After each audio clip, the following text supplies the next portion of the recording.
Mesdames, Messieurs, bonjour. Très heureux de vous retrouver pour cette nouvelle émission Power Boost. Alors, vous allez découvrir une entreprise française qui a pris de l'avance en matière d'agrivoltaïsme.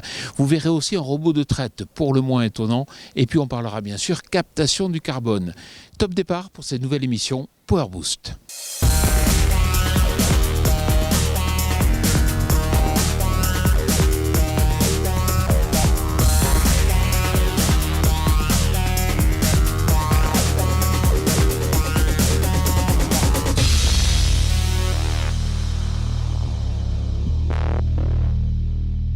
Salut mes petits lapins, j'espère que vous aimez voyager parce que cette semaine, Jean-Paul vous emmène à Roquefort, près d'Agen, à la rencontre du constructeur d'énergie verte Reden Solar. Mais ce n'est pas tout, parce qu'on a fait un gros détour par la Bretagne. Là-bas, on a pu constater que les robots de traite n'étaient pas seulement destinés à l'étable. Et enfin, on se pose un petit peu pour discuter des leviers d'accélération du financement du carbone en agriculture grâce à notre rubrique Carbon Farming. Alors, prêt à encaisser quelques kilomètres de route et beaucoup d'innovations à vous en décrocher la mâchoire, c'est parti après une petite dose de news. Encore un beau geste des agriculteurs cette semaine. Des éleveurs rattachés à la marque C'est qui le patron, associés aux agriculteurs ont du cœur, ont réalisé cette semaine un don de lait pour la Banque alimentaire de la Sarthe. Au total, 400 litres de lait ont été livrés en tracteur. Les 3 producteurs avaient décidé de réaliser ce don pour marquer le coup après l'acceptation par les consommateurs, également sociétaires de la marque C'est qui le patron, d'une augmentation du prix de la brique de lait du fait de la récente hausse des charges.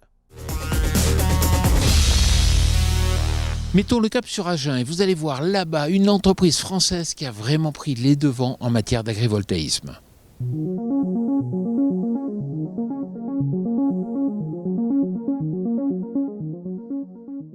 Vous vous en souvenez, il y a quelques semaines, on avait été voir une serre très intéressante dans le Vaucluse, c'était chez André Bernard, et vous nous avez posé des questions, et justement, je suis là en votre compagnie, Mathias. Bonjour. Bonjour Jean-Paul.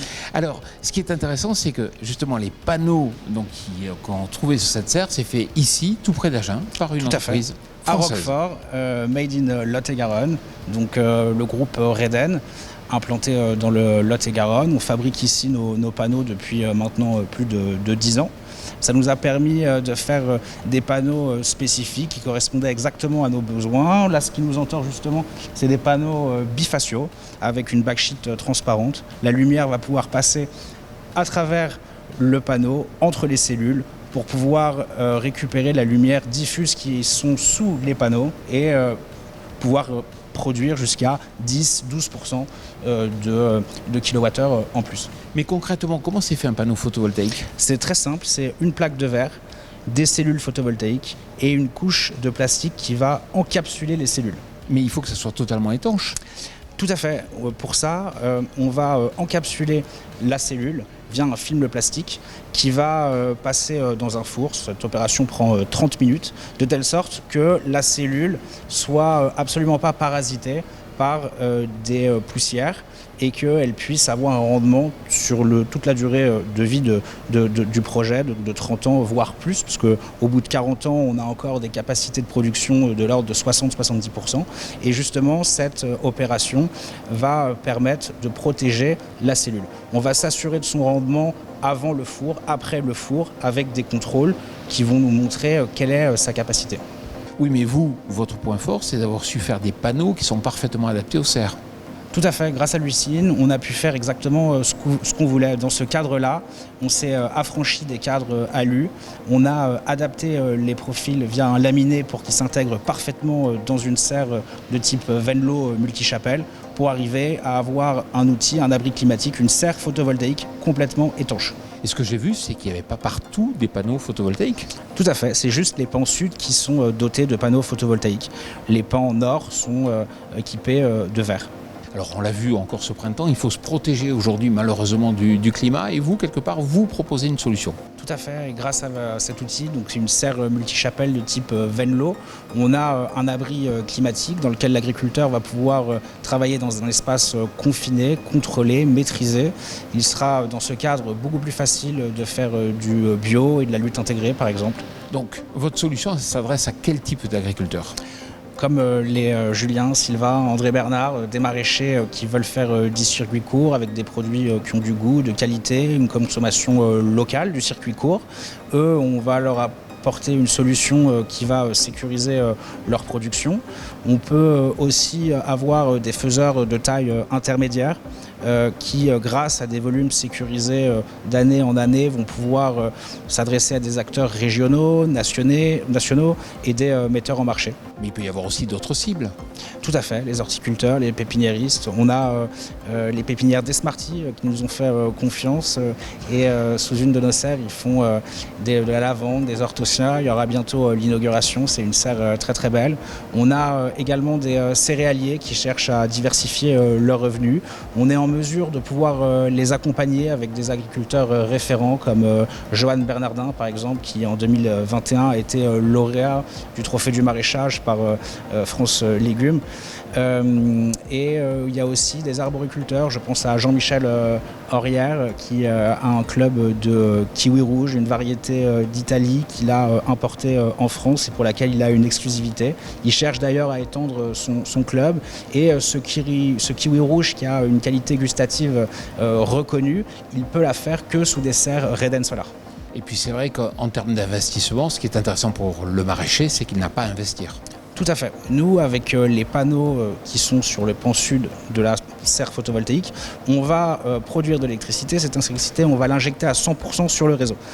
C'est ce qui va nous permettre de prendre à notre charge le coût total de construction de la serre. C'est toutes les demandes d'autorisation, le cas par cas, le permis de construire, le dossier loi sur l'eau, mais également le terrassement, la construction d'une serre qui est en acier et en verre, ainsi que le coût d'exploitation, d'entretien sur toute la durée de vie du projet de 30 ans. Oui, mais Mathias, chaque fois que je rencontre un agriculteur, c'est vrai qu'il me dit, mais le recyclage, est-ce qu'il est pris en charge ? Tout à fait, le recyclage est pris en charge à 95% par PVcycle, qui est une filiale de Veolia basée à Le Rousset, à côté d'Aix-en-Provence. Nous, Reden Solar, on est centre de collecte dans le sud-ouest grâce à l'usine et donc tous les rebuts, les déchets de production peuvent être amenés là-bas. Mathias, s'il fallait choisir 3 chiffres clés, ça serait lesquels ?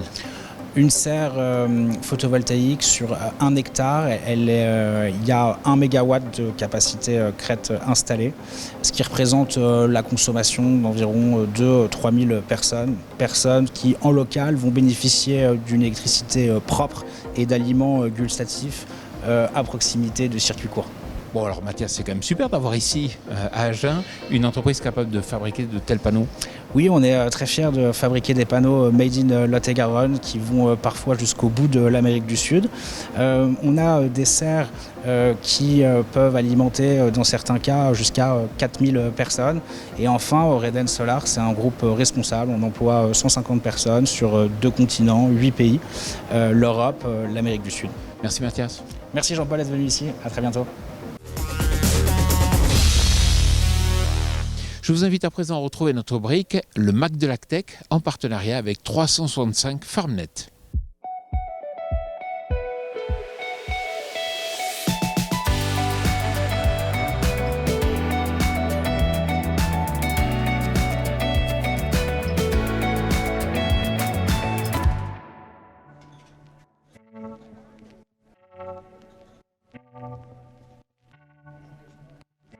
Je suis Estelle Cloët, chargée d'études à la Chambre d'agriculture de Bretagne.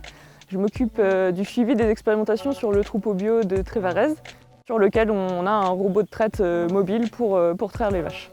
Souvent, avec l'arrivée des robots dans les fermes, on voyait une diminution du pâturage. Et donc du coup, nous, on a voulu travailler sur cette thématique. Et l'idée, c'était de montrer qu'avec un robot, on peut faire beaucoup de pâturage en déplaçant les vaches et donc en déplaçant la solution de traite.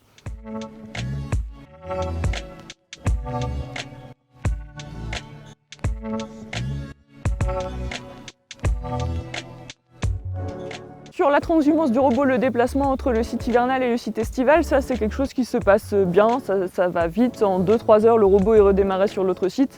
À la limite, ce qui est le plus compliqué, c'est de déplacer les vaches entre les 2 sites en bétaillère. Globalement, on a l'habitude, c'est rodé et ça se passe bien.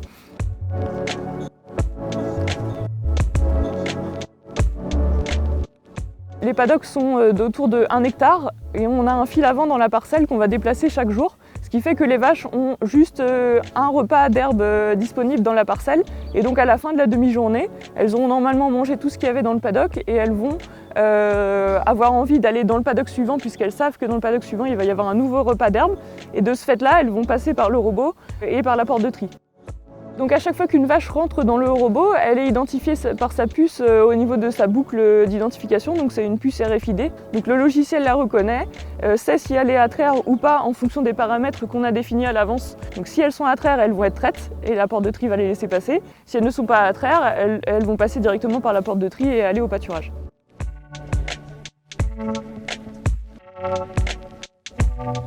En 2020, on a décidé d'arrêter le concentré de production sur le système. On a voulu voir si les vaches venaient quand même au robot, même si on arrêtait complètement de leur distribuer à manger dans le robot. On a vu en fait que les vaches n'ont rien changé en fait à leurs habitudes, elles ont continué à venir aux mêmes heures au robot. Donc comme ça a bien fonctionné en 2020, maintenant on arrête systématiquement le concentré.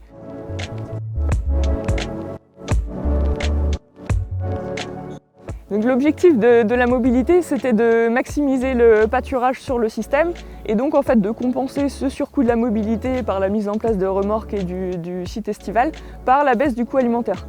Et donc on voit que là, avec ce système-là, on arrive à être en 100% pâturage pendant 6 mois, donc ce qui permet un coût alimentaire très faible, on est autour des 15 € les 1000 litres, ce qui permet de produire un lait très rentable sur ces 6 mois.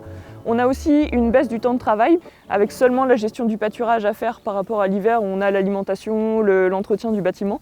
Après, dans tous les cas, ce sera toujours plus intéressant d'essayer d'avoir plus de parcelles accessibles à partir du bâtiment que de déplacer le robot.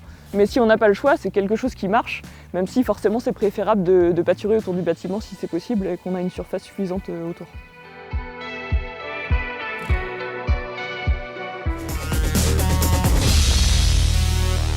Pour développer le marché du carbone en agriculture, il faut séduire des entreprises qui auront envie d'investir.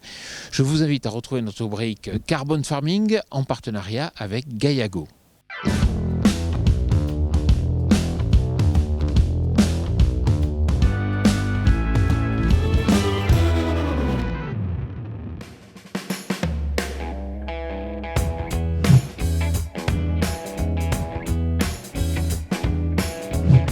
Valorisation de l'image des agriculteurs auprès de la société, opportunité de faire un état des lieux et de modifier ses pratiques culturales, et bien entendu, source de revenus supplémentaires. Les crédits carbone représentent une vraie opportunité pour les agriculteurs. Séduisant. Mais comment accélérer le financement de cette transition bas carbone ? Nous sommes allés poser la question à une entreprise qui connecte les agriculteurs français avec les sociétés engagées dans une démarche de compensation carbone. Pour rester très concret, aujourd'hui les entreprises elles ont une possibilité finalement d'aller soutenir des projets à l'autre bout du monde, comme planter des arbres au Malawi ou au Pérou ou je ne sais où. L'enjeu finalement pour nous, c'est d'accélérer la relocalisation de cette finance carbone au profit des agriculteurs et au profit de nos territoires, sur des crédits carbone qui sont souvent 5, 10 fois, voire 15 fois plus chers que le crédit carbone au Malawi, mais qui va être beaucoup plus impactant. Mais que recherche une entreprise pour investir dans du crédit carbone ? En premier lieu, la transparence. L'entreprise, elle veut s'assurer du sérieux du projet, s'assurer que les leviers soient mis en place, s'assurer de l'impact de son financement carbone, mais aussi de voir finalement des vrais impacts au niveau des co-bénéfices. Le deuxième enjeu, c'est sur la traçabilité. La transition agricole prend du temps, on parle d'une durée de 5 ans, et l'entreprise a besoin de suivre les avancées des agriculteurs sur le terrain, la mise en place des pratiques, ses avancées, son impact. Et le troisième enjeu, finalement, pour ces entreprises, c'est d'engager leurs collaborateurs dans la démarche. Il y a besoin aujourd'hui d'énormément de pédagogie. Il y a besoin finalement pour les entreprises et les collaborateurs de voir des choses très concrètes, très terre à terre. Pour accélérer cette transition, il faut donc la jouer collectif et que les agriculteurs s'ouvrent vers ces acteurs de l'entreprise séduits par cette démarche. Et pour créer ce lien, une manifestation Carbone Connect est prévue à Lille dès le mois de mai 2022. Voilà, j'espère que cette émission Power Boost vous a plu. N'oubliez pas que vous pouvez retrouver chaque jour sur notre chaîne YouTube de nouvelles vidéos. Et puis n'oubliez pas non plus de vous abonner à notre page Instagram. Je vous souhaite une excellente semaine.